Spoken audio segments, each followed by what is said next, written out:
बिस्मिल्लाहिर्रहमानिर्रहीम। अस्सलाम वालेकुम। कैसे हैं आप सब? उम्मीद है बिल्कुल खैरियत से होंगे। आज जिस टॉपिक के ऊपर हम बात करने लगे हैं वो है हाउ स्पीशीज़ बिकम इंडेंजर्ड। एक लेक्चर हमने लास्ट डिस्कस किया था जिसके अंदर हमने बात की थी बायोडाइवर्सिटी की डिप्लेशन के ऊपर और उसकी काजेज़ के ऊपर। वो लेक्चर भी आपने लाजमी सुनना है। वो लेक्चर और ये स्पीशीज़ बिकम इंडेंजर्ड आपस में रिलेट करते हैं। वहाँ पर भी हमने यही बातें की थी कि बायोडाइवर्सिटी को लॉस होने के लिए किन वजूहात का सामना करना पड़ता है, और आज भी हम जिन बातों की डिस्कशन करेंगे वो यही है कि स्पीशी इंडेंजर्ड कैसे होती हैं। दोनों टॉपिक आपस में रिलेट करते हैं। कुछ बातें न्यू होंगी और कुछ बातें वही पुरानी हैं, आपने पिछले लेक्चर से कंसर्न लेना।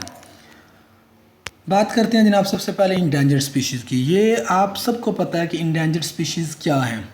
स्पीशीज़ जिनको फ्यूचर के अंदर एक्सटिंक्शन के हदशात आते हैं, वो फ्यूचर के अंदर उनके लॉस होने के, उनके एक्सटिंक्शन होने के चांसेस इंक्रीज़ हो जाते हैं, उन स्पीशीज़ को इंडेंजर्ड स्पीशीज़ के तौर पर डिक्लेयर किया जाता है। लास्ट लेक्चर के अंदर भी हमने IUCN रेड लिस्ट की बात की थी कि IUCN रेड लिस्ट हमें बताती है कि कौन कौन सी स्पीशीज़ थ्रेटन्ड है, कौन कौन सी स्पीशी इंडेंजर्ड है। IUCN mean international union for conservation of nature. ये एक क्राइटेरिया सेट करते हैं। उस क्राइटेरिया के अकॉर्डिंग ये बताते हैं कि ये स्पीशी इंडेंजर्ड है या ये स्पीशी इंडेंजर्ड नहीं है। और अंदाजे के मुताबिक तकरीबन 50% जो वर्ल्ड स्पीशीज़ हैं वो रिस्क के ऊपर है कि वो एक्सटिंक्शन की तरफ चली जाएं। एक बात ये बिल्कुल क्लियर है कि नेचुरल एक्सटिंक्शन भी होती है, और एक बात ये है कि इंसान की वजह से भी एक्सटिंक्शन होती है। एक्सटिंक्शन एक ऐसी चीज़ है जो नेचुरल भी है और इंसान की वजह से भी है। लेकिन आज के दौर में जब हमें इंडेंजर्ड स्पीशी की बात करते हैं या हम एक्सटिंक्शन की बात कर रहे हैं तो इसमें ज़्यादा हाथ इंसान का अपना है। 50% स्पीशी तो इंडेंजर्ड हो चुकी हैं, हो सकता है वो 50% स्पीशी एक्सटिंक्शन की तरफ चली जाएं। एक नेचुरल रेट एक्सटिंक्शन है, और जो इंसान की वजह से एक्सटिंक्शन है वो 1000 से 10,000 टाइम हायर है दैन नेचुरल एक्सटिंक्शन। कि नेचुरल एक्सटिंक्शन की निस्बत इंसान की वजह से जो एक्सटिंक्शन हो रही है वो 1000 से 10,000 गुना ज़्यादा है। वो जो क्राइटेरिया IUCN सेट करता है जिसमें हमें पता चलता है कि ये स्पीशी इंडेंजर्ड है या नहीं है, उसमें सबसे पहली बात ये है कि एक लार्जर पॉपुलेशन में से, एक लार्जर परसेंटेज में से पॉपुलेशन की अच्छी खासी तादाद रिड्यूस हो। सबसे पहला पॉइंट कि एक बड़ी पॉपुलेशन है या एक बड़ी परसेंटेज ऑफ पॉपुलेशन है उसमें रिडक्शन आए। फिर जस्ट रिडक्शन नहीं आनी चाहिए, वो जो रिडक्शन होती है वो कंटिन्यूसली रिडक्शन हो रही है, बतदरीज ऑर्गेनिज्म के अंदर कमी आ रही है। फिर जब उनमें कमी आ रही है तो वो जो जोग्राफिकल रेंज है उसमें भी श्रिंकिंग हो रही है। जब उसमें भी श्रिंकिंग हो रही है तो वहाँ पर जो स्पीशीज़ हैं उनको IUCN इंडेंजर्ड डिक्लेयर कर देता है। जैसे कि आज के दौर में, परसों की बात है, 2-4 दिन पहले मैं देख रहा था कि एलिफेंट की रिडक्शन बतदरीज हो रही है, और शायद अगर इनकी केयर ना की गई तो मे बी वो स्पीशीज़ लॉस हो जाए और आने वाली नस्लें इन ऑर्गेनिज्म को शायद अपनी आंखों से ना देख सकें। तो बात हमने अभी स्टार्ट करनी है कि इंडेंजर्ड स्पीशीज़ क्यों इंडेंजर्ड है, क्या रीज़न्स हैं, वो रीज़न्स हमने डिस्कस करनी है। कुछ रीज़न्स मैंने पहले आपको बताया कि हम लास्ट लेक्चर के साथ कंसर्न ज़रूर करेंगे, क्योंकि लास्ट लेक्चर में हमने डिस्ट्रक्शन ऑफ हैबिटेट की बात की थी। तो हैबिटेट जब लॉस होता है तो बायोडाइवर्सिटी लॉस होती है, और बायोडाइवर्सिटी के अंदर ही स्पीशीज़ आती हैं। फूड की कमी हो जाती है, कोई डाइजीज़ लग जाता है, बर्थ रेट लो होता है, हंटिंग है, जेनेटिक डाइवर्सिटी कमी, ओवर एक्सप्लॉयटेशन है, ये बातें भी हमने की। Habitat fragmentation, exotic species, pollution, natural climate change, ये बातें हमने सारी की सारी पिछले लेक्चर में की हैं। कुछ बातें नहीं हैं तो हम न्यू बातें भी डिस्कस करेंगे, और थोड़ी थोड़ी हम पिछले लेक्चर के साथ भी टच करते हैं ताकि वो चीज़ें भी हमारे माइंड में रहें। तो सबसे बड़ी और मेन वजह जो स्पीशीज़ की इंडेंजर्ड होने की है वो डिस्ट्रक्शन ऑफ हैबिटेट है।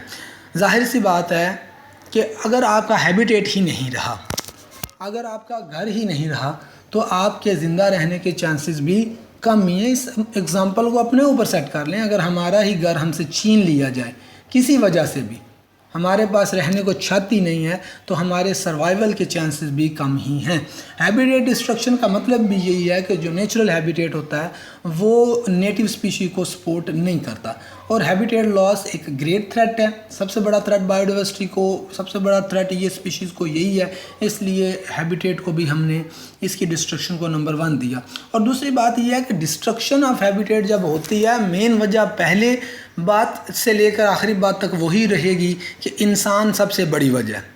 यही स्पीशी को इंडेंजर करवाने में सबसे आगे है। जब आपकी पॉपुलेशन आपके कंट्रोल में नहीं रहेगी, आपकी पॉपुलेशन बढ़ती चली जाएगी, आपकी डिमांड भी बढ़ती चली जाएंगी। जब आपकी डिमांड भी बढ़ती चली जाएंगी तो आप उस डिमांड को पूरी करने के लिए इस हैबिटेट को डिस्ट्रॉय करोगे। आप उसको एग्रीकल्चर लैंड के अंदर कन्वर्ट करोगे, उसको इंडस्ट्री के अंदर कन्वर्ट करेंगे, वहाँ पर आप अपने घर बनाएंगे, वहाँ पर आप रोड्स बनाएंगे, वो सारा कुछ डिस्टर्ब होगा तो हैबिटेट डिस्ट्रॉय होगा। वहाँ पर जो रहने वाली स्पीशीज़ हैं वो इंडेंजर की तरफ चली जाती हैं। अब होता ये है कि जब भी हैबिटेट लॉस होता है तो वहाँ पर जो रहने वाली स्पीशीज़ हैं, जब देखें ना किसी का घर ही नहीं है तो वो हिजरत करने पे मजबूर है, वो माइग्रेशन करने पे मजबूर है। अगर वो माइग्रेशन नहीं करता, वो वहीं पर रहता है, तो खदशात ये हैं कि उसको खाने की कमी का सामना करना पड़ जाए, उसको कोई डिजीज़ लग जाए या वो किसी का शिकार हो जाए।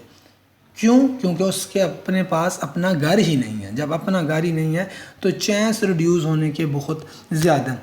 ये एग्ज़ाम्पल हमने पिछले लेक्चर में भी डिस्कस की थी वेस्टर्न घाट्स एरिया की, कि वहाँ पर 370 के करीब बटरफ्लाई की स्पीशीज़ हैं। उनमें से 70 के करीब जो बटरफ्लाई की स्पीशीज़ हैं उनके को इंडेंजर्ड डिक्लेयर एक तरफ से कर ही दिया गया है, वो एक्सटिंक्शन के बिल्कुल करीब पहुँच चुकी हैं। ये बात भी हमने की थी कि डिस्ट्रक्शन ऑफ हैबिटेट, इसकी रीज़न्स क्या हैं, क्यों होता है। सबसे पहले तो डिफॉरेस्टेशन है। थोड़ी सी बात कर लेते हैं कि डिफॉरेस्टेशन आप सब जानते हैं। आप जब भी डेजर्टिफिकेशन की तरफ जाते हो तो इसका क्या मतलब है? इसका यही मतलब है कि वहाँ पर जो रहने वाली स्पीशीज़ हैं आप उनकी रिडक्शन का बायस बन रहे हैं। और जब आप अपनी डिमांड पूरी कर रहे हो, आप फॉरेस्ट को, आप हैबिटेट को कन्वर्ट कर रहे हैं एग्रीकल्चर लैंड के अंदर, तो भी हैबिटेट डिस्ट्रॉय होगा। और तीसरी बात यह है कि इंसान हर जगह पर पहुंचा, इसने अपनी गंदगी हर जगह पर फैलाई है। ये ज़मीन के ऊपर, इसके साथ साथ ये पानी तक पहुंचा, इसने अपनी गंदगी वहाँ पर पहुंचाई है। जब भी मैं टूरिज़म की जब भी बात करता हूँ तो एक चीज़ ये है कि टूरिज़म जब भी होता है ना, तो वो पाकिस्तानी टूरिज़म ख़ास तौर पर ये गंदगी फैलाने का बायस ही होता है। हमने कभी जो कूड़ा क्रिकेट है उसको अपनी सही जगह पर नहीं पहुंचाया। अगर हम जाते हैं, आप भी जाते होंगे, आप नथिया गली की तरफ जाते हैं तो आपने देखा होगा कि लोग जो भी जूस पी रहे हैं, जो खाना खा रहे हैं, वो उसको पहाड़ी की तरफ फेंक देते हैं। अब वहाँ से कौन जाकर उठाएगा भाई? तो हम जब पानी की तरफ जाते हैं तो वहाँ पर भी हमने अपना वेस्ट मटेरियल पहुँचाया। ये 3 बातें तो इंसान की वजूहात हैं, ये इंसान की वजह से ये सारा कुछ हो रहा है। नेचर की तरफ से भी एक्सटिंक्शन की कुछ कॉजेज़ हैं, जिसमें हमने वॉल्केनिक इरप्शन, फ्लड, फायर, ये सारी हमने बातें की हैं। ये भी इन स्पीशीज़ को इंडेंजर करवाती हैं। आगे चलते हैं जनाब, लैक ऑफ फूड की बात करते हैं।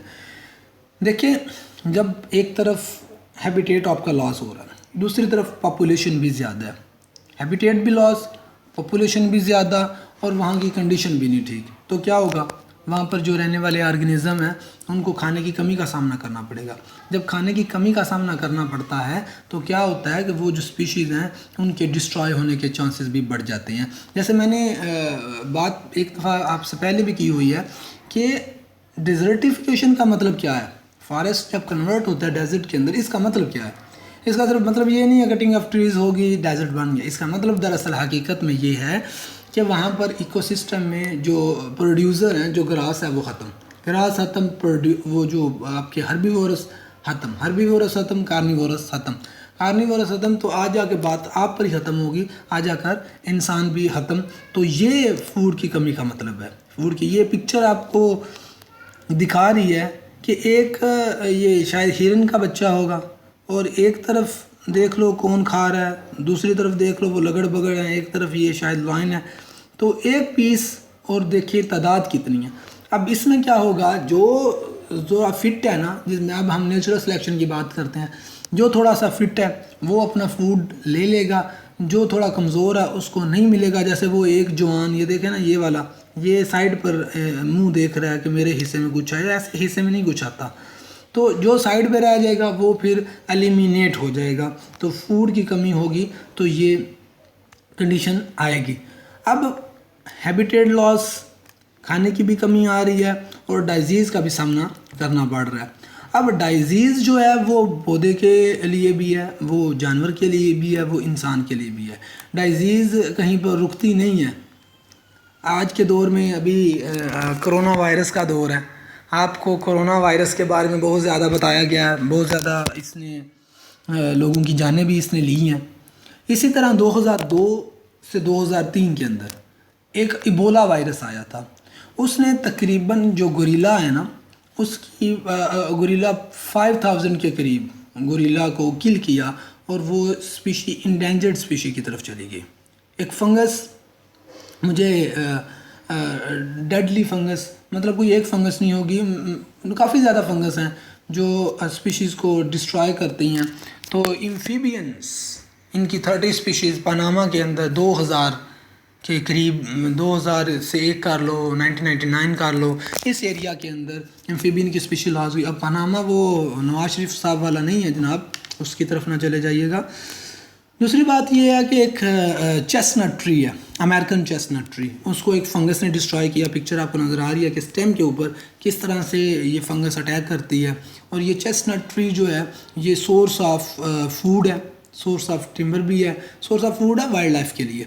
अब ये फंगस जब इसके ऊपर अटैक करती है, डिजीज़ काज करती है, तो ये स्पीशीज़ काफ़ी हद तक लॉस हुई हैं। अब देखो बात यह है कि जिसके अंदर जितनी फिटनेस है, जिसके अंदर जितनी क्वालिटी है, वो उस एरिया के अंदर, उस इकोसिस्टम के अंदर, चाहे इन्वायरमेंट कैसा है, जैसी मर्ज़ी तब्दीली आ जाए, वो अपने आप को अडॉप्ट कर लेते हैं। अब ये जो अमेरिकन चेस्टनट ट्री है जो इंडेंजर्ड हुआ ये पैथोजन के अटैक की वजह से, असल में बात ये है कि ये उसके अंदर रेजिस्टेंस ही नहीं थी इस फंगस के अगेंस्ट। जब फंगस के अगेंस्ट रेजिस्टेंस नहीं है, जब फंगस का अटैक होगा तो वो वहाँ पर सर्वाइव नहीं कर सकते। हाँ, अब एक काम किया जा रहा है, अब रिसर्च इतनी आगे बढ़ गई है कि ये जो अमेरिकन चेस्टनट ट्री है इसको चाइनीज़ चेस्टनट के साथ क्रॉस करवा कर हाइब्रिड प्रोड्यूस किया जा रहा है कि कोई चेस्टनट का हाइब्रिड ऐसा आ जाए कि इस फंगस के अगेंस्ट उसकी रेजिस्टेंस आ जाए और जब भी ये पैथोजेंस अटैक करें तो वो वहाँ पर सर्वाइव कर लें। लेकिन डिजीज़ भी एक मेन वजह है, एक्सटिंक्शन की तरफ स्पीशीज़ को लेकर जाती है। और ये जितनी भी रीजंस हैं ये एक दूसरे के साथ इंटरलिंक हैं। उसके बाद जनाब बात करते हैं हाईली स्पेशलाइज्ड स्पीशीज़। रेयरिटी एक आपका अपना प्रॉब्लम है। रेयरिटी हर ऑर्गेनिज्म का अपना प्रॉब्लम है। रेयरिटी मीन अपनेपन में रहना। कहते हैं ना कि जनाब इसका एक अपना लाइफस्टाइल है, ये उस लाइफस्टाइल से नीचे नहीं आता। मैं तो भाई एसी के बगैर नहीं रह सकता, नहीं मैं पब्लिक ट्रांसपोर्ट में सफ़र नहीं कर सकता, मैं एक आम सी गाड़ी में सफ़र नहीं कर सकता। ये इसको कहते हैं highly specialised species. Highly specialised species का मतलब ये होता है कि वो जो स्पीशी है ना उसकी रिक्वायरमेंट बहुत ज़्यादा है और रिक्वायरमेंट ऐसी है जैसे इन्वायरमेंट चेंज होगा वो उसमें सर्वाइव नहीं कर सकते। मिसाल के तौर पर हम आज के दौर में इस लॉकडाउन में बात करते हैं। जब लॉकडाउन आता है तो एक तरफ प्राइवेट सेक्टर है, एक तरफ गवर्नमेंट सेक्टर है। प्राइवेट सेक्टर, हम चलो टीचिंग की बात कर लेते हैं। जो प्राइवेट सेक्टर में टीचर्स हैं, आपने देखा होगा ज़्यादातर टीचर्स को सैलरी का इशू आया है और एक तरफ गवर्नमेंट टीचर आप देख लो उनको सैलरी का उतना इशू नहीं आया, को थोड़े से उनका कट जाते होंगे लेकिन इशू नहीं है। मतलब बात करने का ये है हाईली स्पेशलाइज्ड स्पीशीज़ जब उनकी इन्वायरमेंट में चेंज आता है ना वो इतने जनाब अपनेपन में होते हैं कि जब उनके इन्वायरमेंट में चेंज आता है तो वो उसको सर्वाइव नहीं कर पाते, वो उसको बर्दाश्त नहीं कर पाते, वो अपनी एक्सटिंक्शन की तरफ चले जाते हैं।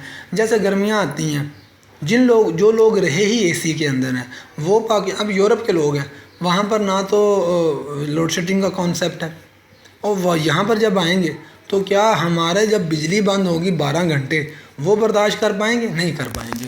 तो ये हाईली स्पेशलाइज्ड स्पीशीज़ हैं। जैसे कि बाज़ एनिमल्स हैं वो इंसानों के साथ अडॉप्टेड हैं, बाज़ नहीं हैं। तो जब उनका आप अपने पिंजरों में अपने ऑर्गेनिज्म देख लें, आपने अगर परिंदे रखे हैं, देखो जो शेर चिड़ियाघर के अंदर है ना वो जंगल के अंदर जाकर सर्वाइव नहीं कर सकता, वो हाईली स्पेशलाइज हो चुका है, वो वहाँ पर जाकर सर्वाइव नहीं कर सकता। तो ये कुछ मेन रीजंस हैं जिनकी वजह से एक स्पीशी एक्सटिंक्शन की तरफ चली जाती हैं। जनाब सबसे बड़ी वजह हंटिंग। हंटिंग की हमने लास्ट टाइम भी बात की थी। हंटिंग शिकार जिसको आप कहते हैं शौक से भी किया जाता है और कमर्शियल प्रोडक्ट के लिए भी किया जाता है। हम इसको डिटेल में नहीं जाएंगे। राइनो की लास्ट टाइम भी बात की थी, अभी भी मैंने एग्जांपल ये इसलिए रखी है क्योंकि राइनो शायद आप राइनो ऑर्गेनिज्म से उस तरह वाकिफ़ नहीं है। ये बड़ा एक कीमती जानवर है। जानवर तो सारे ही कीमती हैं और अफ्रीका के अंदर 95% तक ये जो राइनो है इनकी पॉपुलेशन के अंदर कमी आई है इस शिकार की वजह से। हमारा जो हमसाया है इंडिया, वहाँ पर राइनो के अंदर बड़ी कमी है। अपनी बात पाकिस्तान की हम नहीं करते, उसकी वजह यह है हमारे पास तो कुछ भी नहीं है ना, हम तो दूसरों को देख के गुजारा करते हैं, हमारे पास कुछ भी नहीं है। एलिफेंट की बात कर ले, एलिफेंट के वो जो दांत हैं वो उसको इकट्ठा करने के लिए बड़ा उसका शिकार किया जाता है। स्कारलेट माको है, उसकी सेंट्रल अमेरिका के अंदर रिडक्शन हो चुकी है। ये जैगवार है या कोई कैट, इस तरह की जो कैट है, इनकी फ़र के लिए इनकी हंटिंग की जाती है। शिकार जो है, जो हंटिंग जो है, ये अगर आप ज़्यादा करते हैं ना तो फिर जाहिर सी बात है आप उस स्पीशी के ऊपर आप उसको लॉस की तरफ लेके जा रहे हो। तो इतनी हंटिंग नहीं करनी चाहिए कि स्पीशी ही इंडेंजर हो जाए। जैसे हमारा मुझे आपने बताना है कि हमारा नेशनल एनिमल कौन सा है और उस नेशनल एनिमल को शिकार करने के कितने पैसे लगते हैं। अगर आप करना चाहते हैं, आप हमारे नेशनल एनिमल को आप उसकी हंटिंग करना चाहते हैं तो आपको कितने पैसे देने पड़ते हैं, और ये भी आप सर्च करेंगे कि उनकी तादाद टोटल कितनी है। तो जब आप ऐसे ऑर्गेनिज्म की हंटिंग करते हो जो पहले ही थोड़े हैं, एलिफेंट की बात कर लेते हैं ना, कितने एलिफेंट हैं, थोड़े से तो एलिफेंट रह चुके हैं। जब आप उनकी भी आप हंटिंग करते हो तो जाहिर सी बात है उस स्पीशी ने एक वक्त आना है। जिस तरह हम सुनते हैं जी डायनासोर थे, तो फिर हमारे बच्चे सुनेंगे एलिफेंट थे, टाइगर थे, लॉयन थे, चिंपैंजी थे भी बात आएगी सिर्फ इस हंटिंग की वजह से। इसके ऊपर हमें ख्याल करना चाहिए। और लेकिन हमारे यहाँ ये बात है वो कुछ नहीं होता, कर लें, एक मार लेंगे तो क्या होगा। उसके बाद जनाब बर्थ रेट है, रिप्रोडक्शन रेट जो है ये पॉपुलेशन की इक्विलिब्रियम में बड़ा रोल प्ले करता है। हम जानते हैं और ये हमारा अंदाज़ा भी है कि कुछ स्पीशीज़ जो हैं उनका जो रिप्रोडक्शन रेट है वो कम है, जल्दी वो रिप्रोड्यूस होते हैं, अपनी ऑफस्प्रिंग में इजाफा करते हैं। और कुछ ऐसे ऑर्गेनिज्म हैं जिनका जो रिप्रोडक्शन रेट है वो ज़रा लंबा है। देखो लार्जर मैमल जो है उनका लाइफ टाइम ज़्यादा है, बर्थ रेट कम है as compared to smaller animal जैसे कि रोडेंट्स लाइक है। यहाँ पर एक पिक्चर है, ये बड़ा प्यारा सा जानवर है, ये पांडा भी इंडेंजर्ड है जी। और ये पांडा बड़े मज़ेदार जानवर हैं, अगर ये चले गए इस दुनिया से हम इनको मिस करेंगे। पांडा का जो रिप्रोडक्शन रेट है वो कम है। फीमेल पांडा साल में सिर्फ एक ही दफ़ा स्प्रिंग सीज़न में सिर्फ ये 2 से 4 दिन के लिए ये कंसीव करने केबल होती है। तो अगर वो भी दिन गुजर जाएंगे तो इसका मतलब है रिप्रोडक्शन नहीं है। तो इनकी बर्थ रेट कम है। मुझे यहाँ पर एक वो एग्ज़ाम्पल मेंडल की याद आ रही है। आप मेंडल के एक्सपेरिमेंट पढ़ते हैं, आपने बच्चों को पढ़ाया भी होगा कि मेंडल ने जेनेटिक्स के अंदर अपने कदम जमाए हैं, और ऐसे कदम जमाए हैं कि आज भी उस बंदे का नाम जिंदा है। उसने जो जेनेटिक्स के अंदर काम किया था, उसने जनाब किस पौधे के ऊपर काम किया था, उसने पाइसम सैटिवम के ऊपर काम किया था।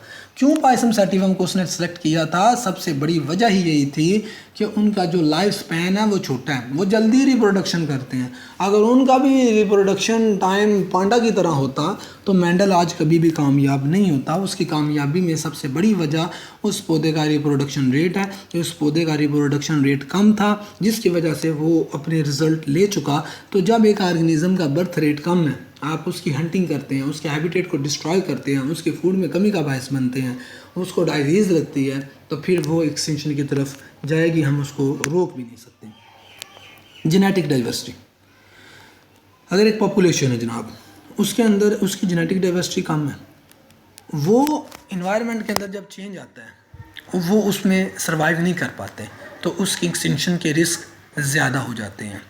मिसाल के तौर पर अगर एक पॉपुलेशन है वो उसकी रेजिस्टेंस कम है, उसकी रेजिस्टेंस पावर कम है डिजीज़ के अगेंस्ट, जैसे कि चीता, ये कुलास हैं, इनके अंदर जेनेटिक डाइवर्सिटी कम है, तो जब इनका इन्वायरमेंट चेंज होता है, लाइक हैबिटेट लॉस होता है, हंटिंग होती है, तो ये वहाँ पर सर्वाइव नहीं कर पाते।